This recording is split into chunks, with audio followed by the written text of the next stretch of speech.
이미 뭐 앞에서 다 좋은 말씀 많이 해주셔가지고 제가 하여튼 무슨 이 20분 동안 무슨 말씀을 드릴지 잘 모르겠는데요. 하여튼 저는 좀 운이 좋게 제가 이제 아마 증권사에서 보고서를 제일 먼저 적은 것 같아요. 그래서 그 로드맵 만들 때도 이제 굉장히 많은 얘기를 좀 나눴던 것 같고요. 하여튼 UAM이 최근에 돈이 많이 들어와요. 그러니까 저는 이제 어쨌든 자본시장에서 왔기 때문에 과연 이 비즈니스가 돈이 될 거냐, 그리고 한국 인더스트리에 도움이 될 거냐가 가장 중요한 부분이고요.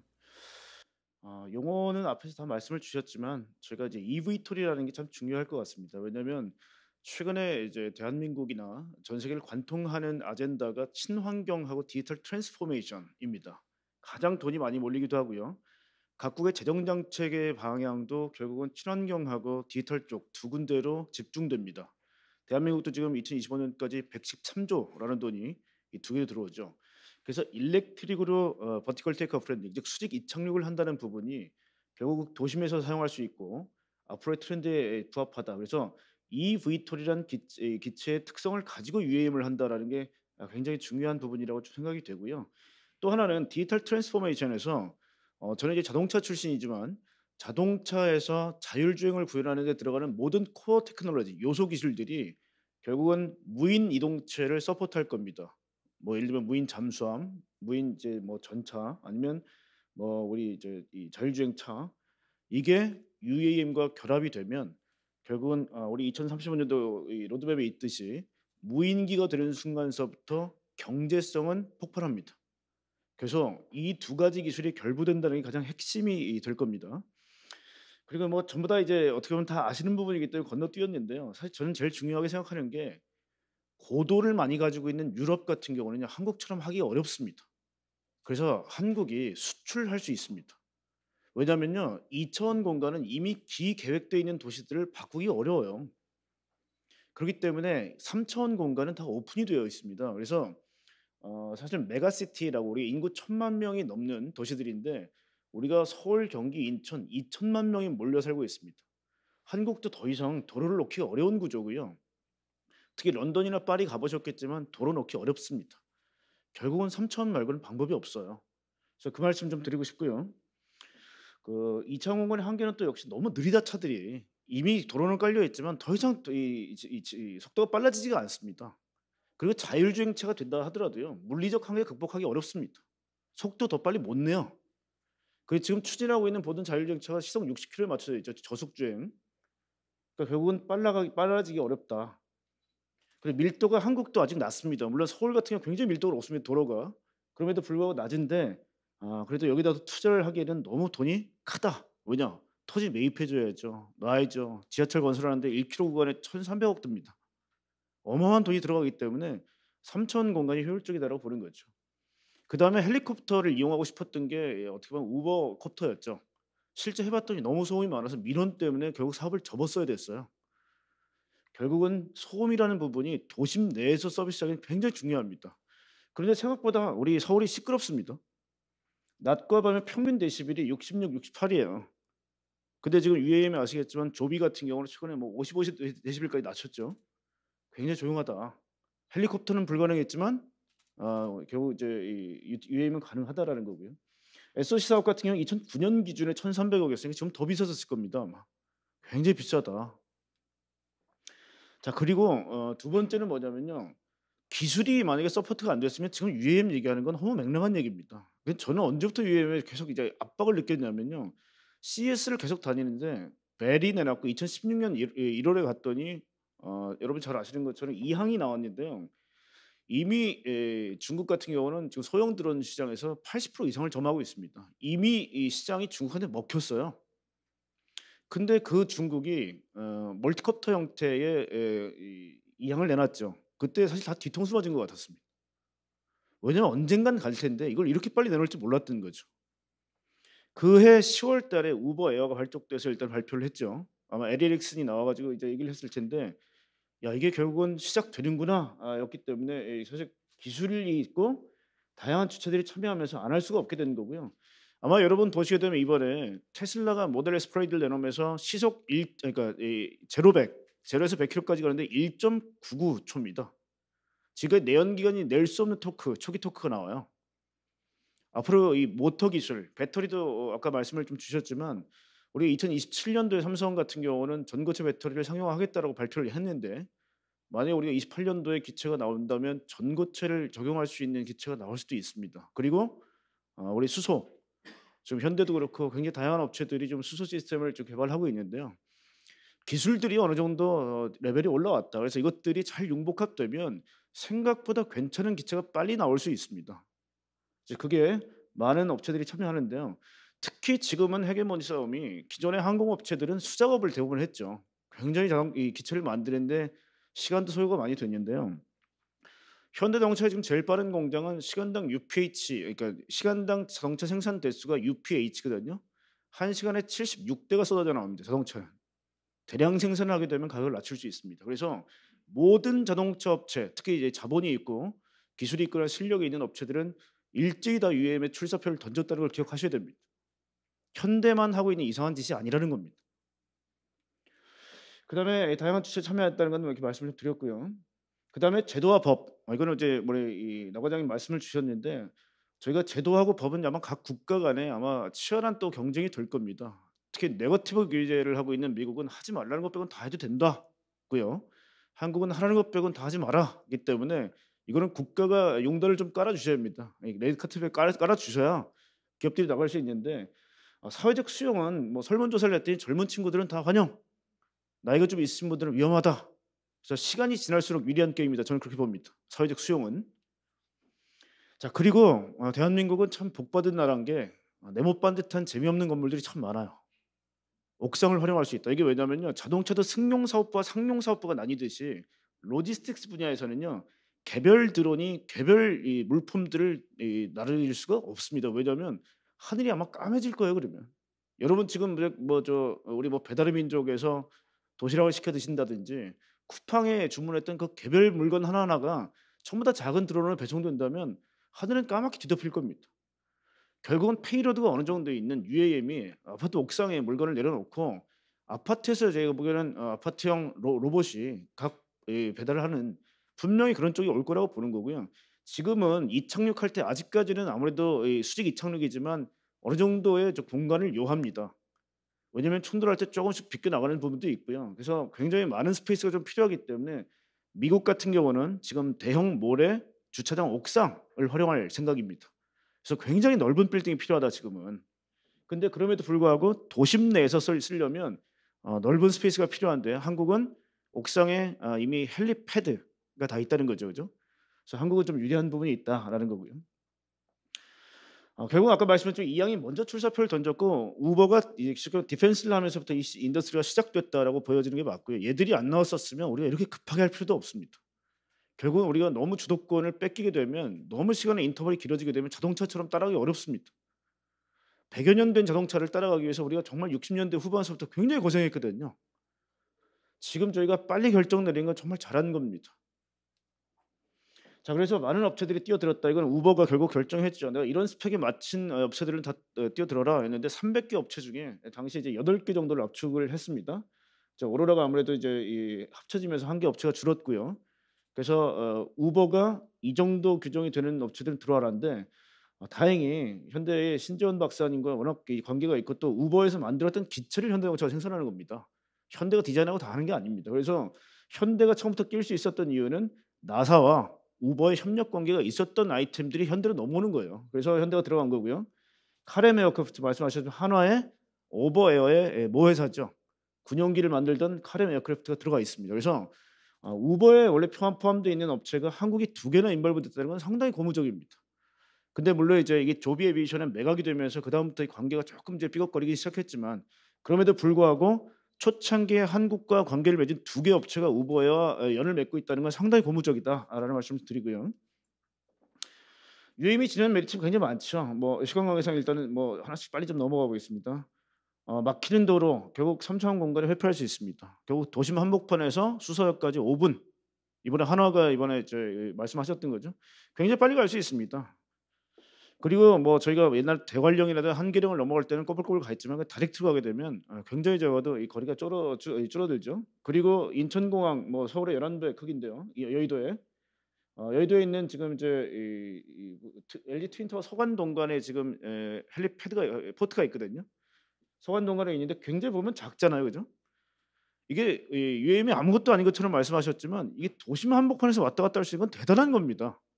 아니면 우리가 이 수직이 착륙이 안 된다면 활주로의 공간을 요하겠죠. 굉장히 필요하다라는 거고요. 헬리콥터보다는 상당히 좀 이점이 있다는 말씀 드렸고요. 자, 그다음에 UM이 성공하기 위해서는 일단 더 멀리 가야 된다. 당연한 얘기입니다. 그래서 알라카이의 스카이 같은 기체는 지금 수소를 집어넣어서 4시간 항속하고 있을 수 있고요. 400마일. 그러니까 우리로 따지면 거의 한 600km가 조금 안 되게 간다는 거죠. 수소는 지금 도요타와 현대자동차가 가지고 있는 기술이기 때문에 분명히 조비나 아니면 현대가 만들 이 기체에는 수소가 장착될 가능성이 크고요. 실제로 준비하고 있습니다. 그래서 일단 더 멀리 날리는 게 굉장히 중요한 부분이고요. 두 번째는 더 빨리 아까 말씀하신 멀티콥터 같은 경우는 쉽게 말하면 전방에 있는 로터와 뒤에 있는 이 로터의 속도 차이로 기울여서 이렇게 날아가기 때문에 아무리 빨리 날아가봐야 100km입니다. 시속. 근데 우리가 윙이 있고 저희 어떻게 보면 이 윙이 있으니까 양력을 얻는 게 좀 쉽기 때문에 훨씬 더 좀 빠른 속도로 나갈 수 있고요. 틸팅을 할 경우에는 뭐 그 시속 아까 320km 얘기를 하셨고요. 최근에 일론 머스크는 물리적으로 말이 안 될 것 같은데 울트라소닉 얘기하고 있습니다. 근데 일렉트릭이랍니다. 결국은 아마 고도를 위한 위치 에너지를 가지고 나르겠다는 얘기인 것 같은데요. 이번에 트위터에 UAM 너무 하고 싶은데 이것까지 하면 머리 터지겠다라고 얘기해서 아마 신문에 다 나왔죠. 그리고 2011년부터 일론 머스크는 킬로그램당 400와트가 넘는 배터리만 나오면 UAM 무조건 진출하겠다고 수차례 발표를 했습니다. 그러니까 배터리 기술이 상당히 좀 중요한데 하여튼 더 빨리 다르기 위해서는 그 기체에 일단은 윙이 있어야 된다라는 부분하고 그다음에 이제 뭐 그리프 같은 경우는 굉장히 작은 기체지만 저게 350kg 300kg 무게까지 들면서 굉장히 이제 힘이 좀 센 것들이 나오고요. 조용하게 만들기 위해서는 지금 블레이드의 성형 기술들의 특허가 굉장히 많이 나오고 있습니다. 그것 보셔야 될 것 같고요. 똑똑하게는 자율비행 말씀드렸지만 파일럿 리스트가 가려면 파일럿을 이제 결국 대체할 수 있는 자율비행이 돼야 되는 거고요. 대부분 나라들이 30년 이후에는 파일럿 리스트로 디자인을 하고 있습니다. 그렇게 돼야 비즈니스 모델이 나옵니다. 그래서 아마 우리도 지금 아마 파일럿을 한 10년 정도는 운행을 하시고 그 이후에는 무인기로 가는 쪽으로 아마 얘기를 하시는 것 같습니다. 더 싸게 가려면 지금 기차 하나당 75,000불 정도의 파일럿 비용이 포함되어 있습니다. 비즈니스 모델은. 근데 이게 제로가 되는 순간 비즈니스 모델이 확 달라집니다. 그리고 한두 명을 더 태울 수 있겠죠. 왜냐하면 앞에 칵핏이 없어지니까. 훨씬 가벼워지고 사람의 하나의 무게를 좀 덜 수 있기 때문에 더 많은 사람이 탈 수 있습니다. 그래서 같은 얘기가 될 겁니다. 똑똑하게와 경제성은. 자, 더 안전하게는 아까 말씀을 주셨는데요. 사실 우리가 뭐 지금 제트 비행기에 비해서는 훨씬 더 안전합니다. 뭐 DEP도 말씀 주셨고요. 그다음에 에어포켓, 그다음에 우리 파라슈트 뭐 대부분 준비가 되어 있고요. 이아사 같은 데는 정말 변태적으로 안전하기를 요구하고 있죠. 미국비에서는. 아마 그래서 많은 제도들이 더 안전한 쪽으로 좀 간다라고 보시면 될 것 같고요. 그러니까 편의성은 당연히 도심이기 때문에 저희가 가장 큰 실패 사례가 한강에 있는 수상 택시입니다. 여의도에서 잠실까지 아무리 빨리 가도 한강까지 가는 데 시간이 더 걸려요. 이용 아무도 안 하십니다. 하루에 5명. 실패죠. 도심에서 안 뜨면 의미 없습니다. 결국은 도심으로 가야 됩니다. 자, 목적은 아까 말씀을 주셨는데 아마 초창기에는 아마 이제 뭐 도서관 뭐 이동이라든지 아니면 택배의 용도로 일단 사람의 안전을 좀 담보할 수 있는 아니면 군용이요.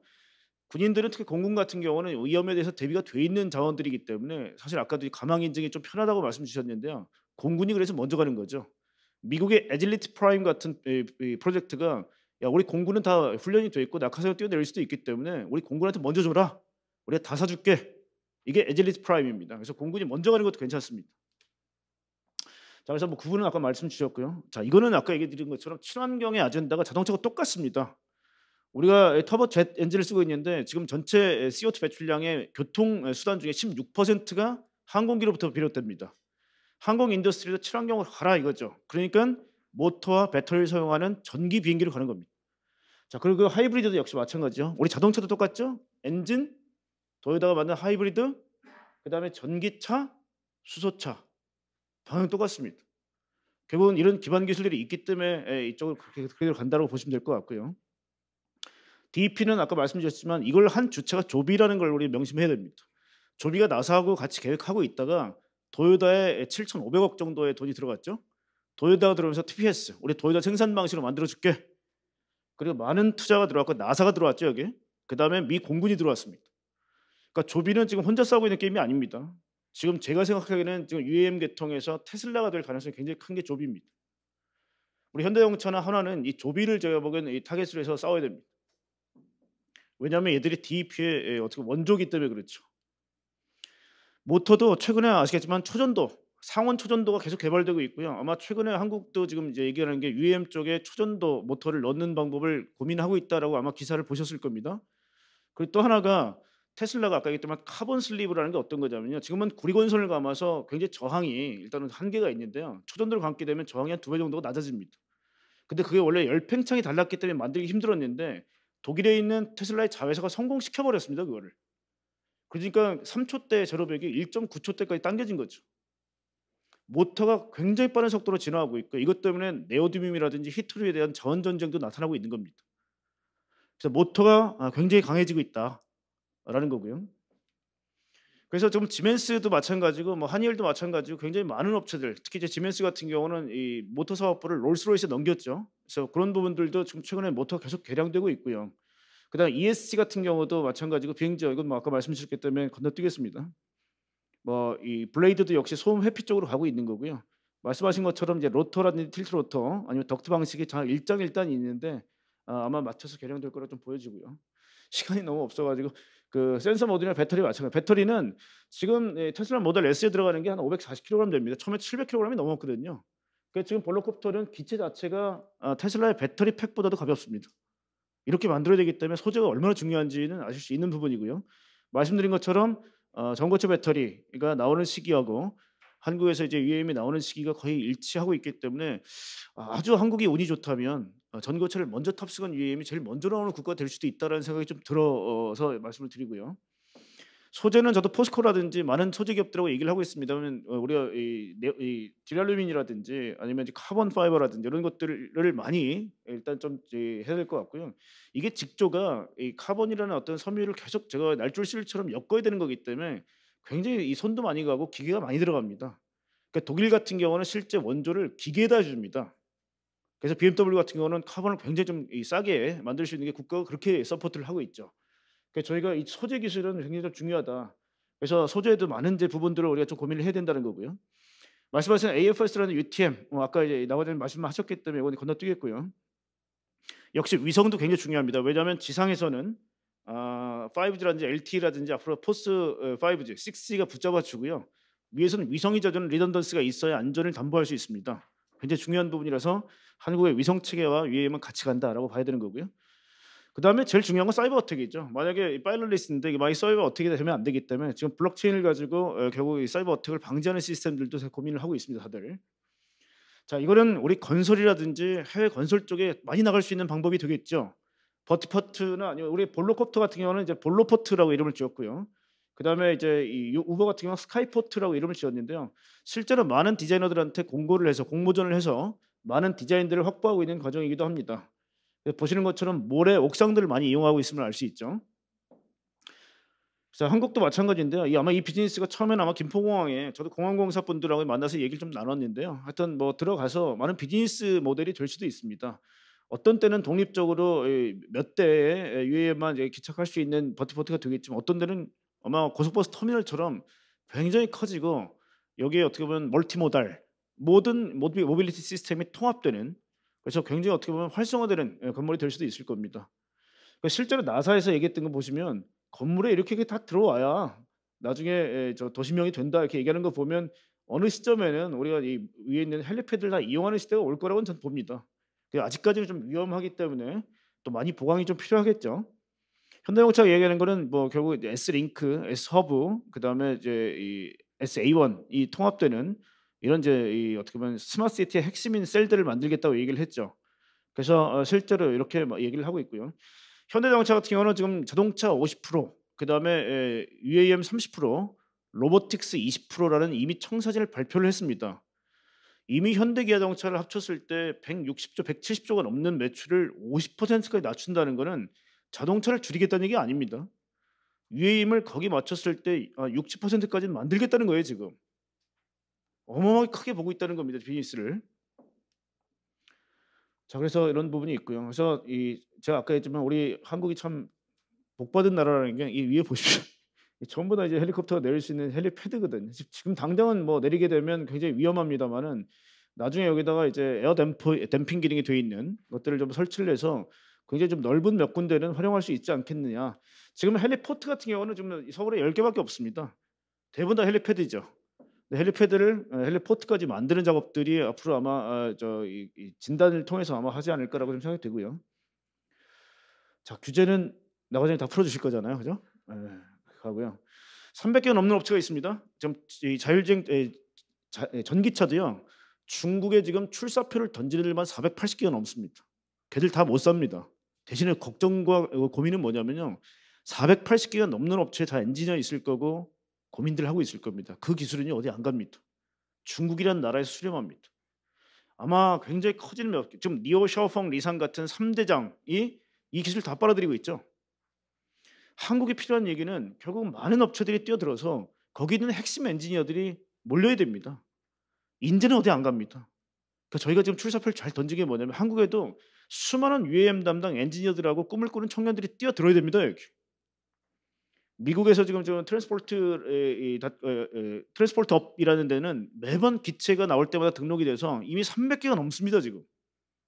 이 중에 300개 다 못 살아남습니다. 어떤 친구들은 스타트업이어서 우리 기술 사가세요 하는 친구도 있을 거고요. 다 주력이 다릅니다. 그래서 실제로 뛰어든 업체가 상당히 많다라는 거고요. 이 중에 몇 개가 지금 추려지고 있는 상황이죠. 말씀드렸지만 만약에 모건 스탠리가 얘기했던 것처럼 1.5 트릴리언 달러가 2040년에 된다면 아마 제 생각에는 여기서 미끄러질 인더스트리까지 따지면 한 10대 산업 안에 듭니다. 물론 지금 현대차도 그렇고 지금 한화가 발표하신 것도 그 딱 절반만 보자. 1.5 트릴리언 모르겠고 절반만 봐도 어마어마한 인더스트리다. 그거 맞습니다. 뛰어들어야 됩니다. 그래서 UAM 시장 대부분 처음에는 2038년 뭐 2030년 정도 돼야 다 탈 수 있지 않을까라고 생각했는데요. 생각보다 너무 빨라요. 왜냐? 처음에 이 롤램버 같은 경우는 2040년에 7만 5천 대 예측했거든요. 아까 보니까 폴쉐에서 25만 대. 여러분 이거 생각해 보시죠. 원래 여기 생각했는데 2025년, 2035년도에 이 꼴랑 요거 생각했는데 지금 만약에 말이 된다면 25만 대면 여기까지 올라오는 겁니다. 지금. 처음에 예측하고 완전히 다르다는 거예요. 지금. 속도가 월등히 빠르다. 자, 이거는 이항이 처음에 상장할 때 우리가 돈을 어떻게 벌 수 있어요라는 게 결국 비즈니스 모델인데요. 쉽게 말하면 2명밖에 안 타기 때문에 4명 탈 거에 비해서는 반밖에 못 벌겠죠. 대신에 그건 파일럿이 없습니다, 얘들은. 그래서 이 페이백 피리어드, 즉 우리 기체 가격을 서비스 다 했을 때 얼마 만에 다 갚을 수 있니라는 부분에서 2년이면 이제 기체값 다 나오고 왜냐? 제트유가 들어가는 것도 아니에요. 전기 충전은 제가 보기엔 1마일당 16센트밖에 안 들어갑니다. 굉장히 쌉니다. 그러니까 파일럿만 없으면 비즈니스 모델이 2년 만에 흑자 전환한다는 거거든요. 그래서 지금 조비는 나중에 설명드리겠지만 1년 3개월입니다. 1년 3개월 만에 비즈니스 모델이 나온다는 겁니다. BEP가. 제일 중요한 거는 그래서 파일럿이 없어야 됩니다. 이게 그 얘기죠. 처음에 7만 5천 불이지만 결국 제로로 만들겠다는 거고요. 비클 프라이스도 처음에 한 14억 정도 하는데 나중에 2억 언더로 떨어뜨리겠다는 겁니다. 그렇기 위해서는 대량 생산이 가능한 자동차 업체가 만들어줘야 된다는 겁니다. 이게 핵심입니다. 이번에 혼다까지도 출사표 더 줬습니다. 그럼 보시죠. 도요타, 혼다, 현대, GM, 지리, 그다음에 뭐 당연히 폭스바겐 그룹 들어왔죠. 그다음에 다임러, 볼로콥터. 뭐 지금만 그때 아처라는 회사는 지금 이제 크라이슬러가 만들어주기로 했죠. 스텔란티스. 지금 자동차 업체가 전부 다 만들어주겠다는 거예요, 이거를. 그게 결국은 우리가 뭐 한다 안 한다가 아니라 이미 세상은 지금 조류를 타고 있습니다. 가야 된다는 거죠. 그래서 한국 UAM은 뭐 굉장히 기회가 있다고 생각되는 게 최근에 방산 쪽에 한국이 워낙 강해지고 있기 때문에요. 융복합했을 때 한국의 불모지가 절대 아니다라는 말씀을 좀 드리고 싶고요. 그래서 이거 내가 전에 말씀 주신 겁니다. 저는 35년부터는 결국 비즈니스가 될 거라고 저는 생각하고 있습니다. 아마 생각보다 속도가 빨라질 겁니다. 왜냐하면 지금 상장했던 업체들이 속속 지금 투자자들이 계속 압박을 넣고 있기 때문에 자꾸 당깁니다 앞으로. 그래서 아마 이건 기업체들이 먼저 나와서 속도를 좀 빠르게 갖고 갈 거다라고 보여지고요. 이거 아까 말씀 주셨고요. 자, 그래서 지금 보시면 뭐 대부분 다 이제 기체를 한 번씩 띄워봤습니다. 그리고 이제 언제 이제 가망 인증을 다 받을 거냐에 대해서 출사표를 던진 겁니다. 이게 굉장히 몰려 있죠. 앞으로 많은 업체들이 아마 가망 인증을 받고 우리 성공 실패 뭐 이런 것들이 이게 나올 겁니다 앞으로. 우리도 이게 좀 빨리 발맞춰 나가야 된다는 거고요. 그냥 벡터 추진 쪽으로 계속 이제 기울고 있다. 그래서 아까처럼 멀티콥터가 아니라 벡터 추진 쪽으로 모이고 있다라고 보여지고요. 많은 업체들이 출사표를 던졌고요. 실제로 보면 지금 이제 자기들 기체에 대한 내용들과 언제 이제 가망인지 받겠다는 부분이고요. 사실 가장 선두주자라는 게 조비. 그다음에 조비는 사실은 어떻게 보면 미국의 연합군입니다. 모든 에너지가 다 조비에 집중되고 있다. 독일은 뭐 릴리움이라든지 볼로콥터. 아까 이제 이 교수님 말씀하셨죠. 저도 릴리움 굉장히 매력적인 것 같습니다. 왜냐 릴리움은 시 12명까지 태울 수 있대요. 왜냐하면 기체 공간을 더 낼 수 있는 구조예요. 얘는. 그래서 약간 이 경항공기처럼 만들 수도 있습니다. 얘는. 그래서 아까 말씀하신 4명의 비즈니스 모델이 안 나오면 얘는 12명까지 나올 수 있도록 만들겠다라고 지금 얘기를 하고 있기 때문에 사실 우리 조비나 릴리움 같은 업체 잘 봐야 될 것 같고요. 이제 오버웨어 우리 한화하고 손잡은 이제 오버웨어 그다음에 현대 뭐 들어와 있고요. 많은 업체들이 지금 뛰어들고 있다. 이제 아처는 아까 얘기했던 스텔란티스가 생산해주겠다고 이번 발표를 했죠. 그래서 보시게 되면 당연히 우리는 전기차보다 월등히 뛰어나야 된다기 때문에 조비가 우리 테슬라보다 훨씬 더 기계적 성질은 뛰어나다라고 자랑한 거고요. 그다음에 얘기했던 것처럼 에너지 밀도 계속 높게 전고체까지 갈 거다. 배터리가 계속 작아질수록 우리 비즈니스 모델 나온다 이런 얘기입니다. 가망 인증 24년까지 끝내겠다는 거죠. 자, 그다음에 비즈니스 모델이 아까 그 얘기입니다. 뭐 시간 관계상 말씀 못 드리는데 하여튼 하루에 한 번 할 때 24마일 정도 뛰고 그다음에 속도는 165마일/아워 정도를 했을 때 3불 정도 받게 됩니다. 1마일에. 이거 받았을 때 1.3 년이죠. 그죠? 이게 비핵 회수가 가능하다는 거. 이게 다 비용을 다 넣었습니다. 이 비용을. 파일럿 비용이 크죠. 이 파일럿 비용 다 넣었을 때 이 정도니까 파일럿이 사라지게 되면 1년 안에 회수된다는 겁니다. 그러니까 굉장히 비즈니스 모델 구체적으로 좀 나와 있고요. 아까 조비가 말씀드린 것처럼 도요타, 우버, 미국 에어포스, 공군, 나사, 뭐 맥쿼리 굉장히 많은 업체들이 뛰어들었고요. 최근에 6조로 상장했습니다. 그래서 아마 수조의 돈이 지금 일단 들어가 있습니다. 그래서 실제로 이렇게 추진을 하고 있다라는 거고요. 한국도 이제 계속해서 지금 이제 새롭게 계속 규정이라든지 아니면 이제 이 계획 자체가 계속 속속 발표가 되고 있습니다. 그래서 굉장히 나가서 열심히 해주시는 게 옆에 보입니다. 그래서 뭐 드리고자 하는 말씀은 한국이 불모지가 아니다. 그리고 조금 드렸지만 투자표를 던졌기 때문에 정말 우리가 뭐 관도 그렇고요, 기업도 그렇고요, 국민도 그렇고요, 특히 투자자들도 이게 조금 미국 업체만 돈을 뿌릴 게 아니고 한국 돈이 지금 벌써 테슬라에 14조 원까지 들어가 있습니다. 어마어마한 돈이 지금 테슬라에 투자돼요. 한국 사람 돈이. 그래서 누군 그러죠. 해외에서 지금 뭐 이 K-팝 스타들도 돈 벌어오고 각 기업들 돈 벌어오지만 우리가 테슬라 투자해서 몇 조를 벌어올지 모른다. 마찬가지로 한국 기업에 한국 돈이 몰리거나 해외 돈이 몰려서 정말 유입이 또 대한민국의 거대 산업으로 좀 이렇게 좀 성장하기를 바라는 마음에서 말씀 마치도록 하겠습니다. 고맙습니다.